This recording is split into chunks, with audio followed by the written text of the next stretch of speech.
Como colocar data no Word? Aqui sem enrolação, eu quero mostrar para vocês aqui que no Word tem uma forma de você adicionar data automaticamente, sem precisar escrever. Aqui você vai na aba inserir, se você tiver em alguma outra aba, e procura pela opção data e hora.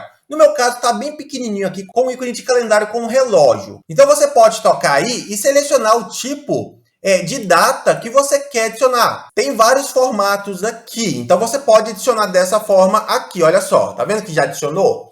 Uma outra forma de você adicionar mais rápido é segurando as teclas Alt, Shift e D. Olha só, eu adiciono de forma bem rápida, tá vendo? Para você alterar o padrão do atalho Alt, Shift e D, você vem aqui na data e reparem que você pode selecionar um formato de data e aqui toca em definir como padrão, que quando você pressionar as teclas Alt, Shift e D, ele vai adicionar nesse novo formato que você colocou como padrão. Então o procedimento é esse.